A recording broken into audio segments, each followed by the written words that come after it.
तो जिन लोगों के इंटरेस्ट को आप चुनौती दे रहे हैं वो तो विरोध करेंगे ही। केजरीवाल पूरे लाव लश्कर के साथ बनारस में है।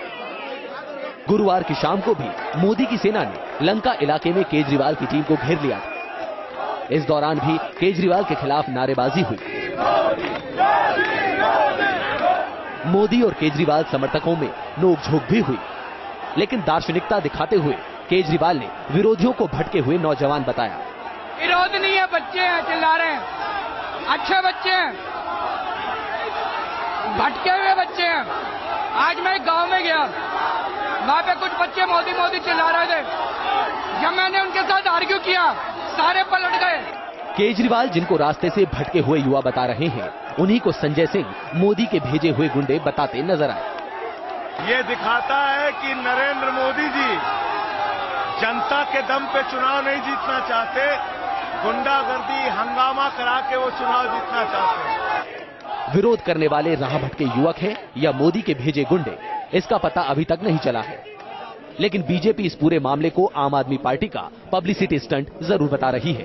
अरविंद केजरीवाल जी या उनकी पार्टी को अच्छी तरह मालूम है कि जो उनके आका हैं कांग्रेस पार्टी, उनका भी सुपड़ा साफ हो रहा है और जो लोग उनके प्यादे के रूप में काम कर रहे हैं उनका भी सुपड़ा साफ होने वाला है। इसलिए थोड़ा बहुत पब्लिसिटी स्टंट, थोड़ी बहुत प्रचार के लिए चुनाव में अलग अलग जगहों पे लड़ रहे हैं, अच्छी बात है। केजरीवाल जब बनारस में रायशुमारी के लिए आए थे, तब भी उन्हें भारी विरोध झेलना पड़ा था। केजरीवाल और उनके साथियों पर काली स्याही के साथ ही अंडे भी फेंके गए थे। आम आदमी पार्टी को विरोध की लहर से बनारस के बाहर भी जूझना पड़ रहा है। पार्टी के प्रचार के लिए इंदौर पहुंचे प्रशांत भूषण की टोपी एक कथित हिंदू संगठन ने उछाल दी। आपने जम्मू कश्मीर में पाकिस्तान का क्यों किया? ये संगठन प्रशांत भूषण के कश्मीर पर दिए गए बयान से नाराज था। विरोध प्रदर्शन के बाद प्रशांत भूषण ने घटनास्थल से निकलने में ही अपनी भलाई समझी। Team news nation. Aarti ji, अगर हम बनारस की बात करें, अगर हम इंदौर की बात करें, जिस तरीके से भारतीय जनता पार्टी समर्थित या भारतीय जनता पार्टी के समर्थक या फिर संघ परिवार से जुड़ा कोई व्यक्ति आम आदमी पार्टी के नेताओं का मखौल उड़ाता है या फिर उनके साथ बदसलूकी करता है, क्या आप इसे सही ठहरा सकती हैं? देखिए अजय जी, सबसे पहले मैं ये कहना चाहूंगी कि भारतीय जनता पार्टी इतना पुराना और भारत का इतना बड़ा दल है, ना तो कभी हमने हिंसा, तो बहुत बड़ी बात है, हमने तो वर्बल हिंसा ना हो, मुंह से भी गलत ना बोला जाए, इस बात में अपना पूरा ध्यान केंद्रित रखा है और पार्टी बिल्कुल अपने असूलों पे चलती है। आम आदमी पार्टी का तो जन्म ही इस तरह हुआ है। अब आप देखिए कि वेस्ट दिल्ली की सीट जिस व्यक्ति ने चिदम्बरम के ऊपर जूता फेंका, उसी को आपने टिकट दे दी। तो ये स्क्रिप्ट लिखने का काम, अपने ऊपर शाही फिकवाने का काम, या जिस तरह का ये करते हैं, या इनके जो खुद के कार्यकर्ता है, आरती जी, जिस तरीके से हुट आउट, आरती जी, जिस तरीके से अरविंद केजरीवाल को वाराणसी में हुट आउट किया जा रहा था, कम से कम ये तो स्पॉन्सर्ड नहीं हो सकता। दिल्ली में थप्पड़ नहीं होगा, लेकिन अगर आप सबको चोर कहेंगे और आप सबको कहेंगे कि वो लुटेरे हैं और सबको ये कहेंगे कि इन्होंने, तो ऐसे नहीं चल सकता। उसमें तो क्या आप सही ठहराती हैं आरती जी, क्या भारतीय जनता पार्टी इस बात को सही ठहराती है कि अरविंद केजरीवाल और उनकी पूरी पार्टी के नेताओं को इस तरीके से लोग सरेआम उनके साथ बदतमीजी करें? क्या ये बात सही है? क्या इसे आप तर्कसंगत कहेंगी? देखिए, कोई नहीं, बिल्कुल सही नहीं है। ना हम बदतमीजी का कोई साथ ही नहीं देते, हम न बदतमीजी, लेकिन ये जिस तरह से बदतमीजी की राजनीति अरविंद केजरीवाल ने शुरू करी है, उसका फल ये अपने कार्यकर्ताओं के द्वारा, मुझे लगता है कि प्रोफेसर आनंद कुमार इसका जवाब देना चाहेंगे। दिल्ली में उसे थप्पड़ मारा, जी, इसका एक जवाब मुझे लगता है कि आपको देना चाहिए। अभी स्क्रिप्टेड चलते हैं अरविंद केजरीवाल जी। प्रोफेसर साहब, इसका जवाब जी। ये तरीका नया नहीं है।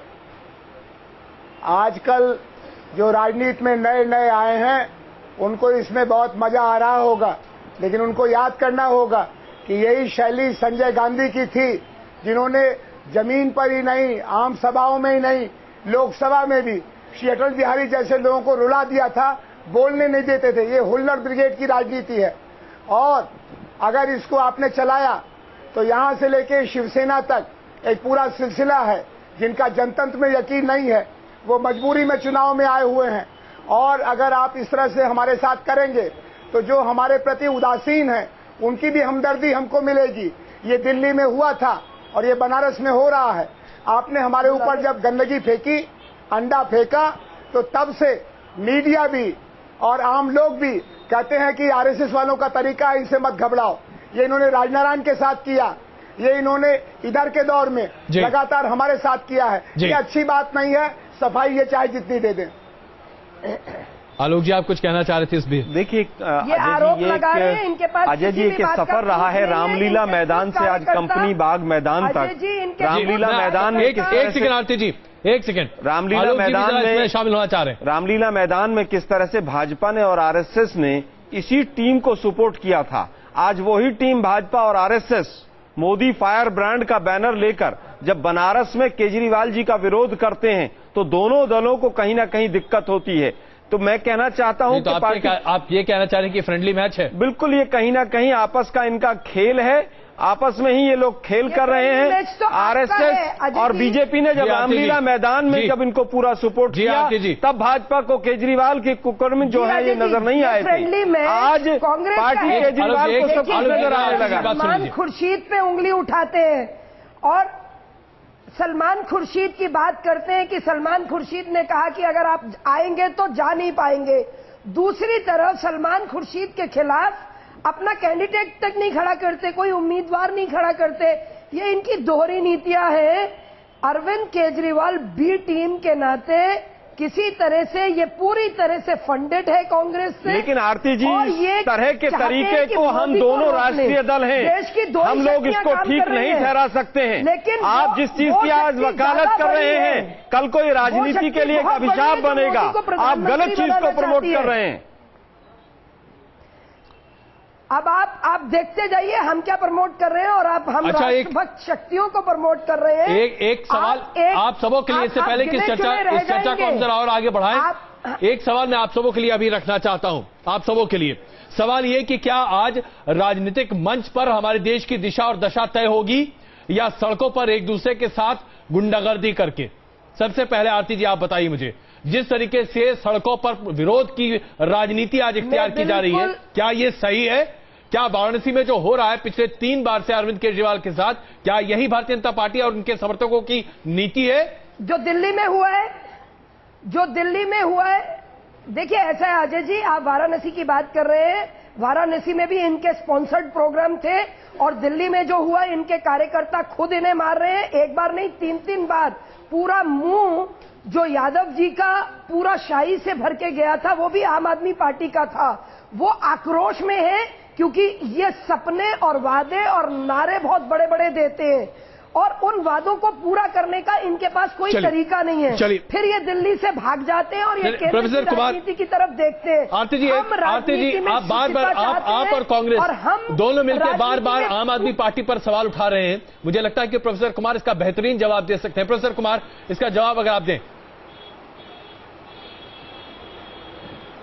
नहीं, ये जो बहन जी कह रही हैं, इनको भारत के भूगोल का पता नहीं है। हम दिल्ली की 7 सीट पर भारतीय जनता पार्टी के मित्रों को उनके हिसाब से उचित सेवा कर चुके हैं और जम्मू से लेकर अरुणाचल और कन्याकुमारी से लेकर के अंडमान निकोबार और अहमदाबाद तक में इनकी सेवा कर रहे हैं। भागने का तो सवाल अब इनका है। इनको पता नहीं है कि इनका नेता 2 जगह से चुनाव इसलिए लड़ रहा है। 16 मई को गुजरात पर यकीन है, न बनारस में यकीन है और वो अपनी किस्मत आजमा रहे हैं। मैं इनसे निवेदन करूंगा कि ये गलतफहमी में न रहें, अपना काम करें, हम पर हमला न करें, जनता को अपने मुद्दों को बताएं, अपने घोषणा पत्र को बताएं जो चुनाव होने के बाद इन्होंने जारी किया। अपने ऊपर हमले बंद करवाएं क्योंकि आप सिर्फ इनके घोषणा पत्र नई बात बने रहने के ये विचार का आंदोलन नहीं है। आरती जी, प्रोफेसर कुमार, आरती जी, प्रोफेसर कुमार की राजनीति ज्यादा दिन तक नहीं चलेगी। बिल्कुल, एक और हम छोटी सी रिपोर्ट यहाँ पर सिर्फ मीडिया में बने रहने के लिए है। आरती जी, मुझे लगता है कि आपको ये अभी जरा देखना बहुत जरूरी है। एक छोटा सा क्लिप अभी हम आपके सामने पेश कर रहे हैं। स्वामी रामदेव पूरे देश भर में घूम घूमकर भारतीय जनता पार्टी को समर्थन देने की बात इसलिए कर रहे हैं क्योंकि उन्हें लगता है कि नरेंद्र मोदी में एक अच्छा और बेहतरीन प्रधानमंत्री पद का उम्मीदवार देश को मिल सकता है।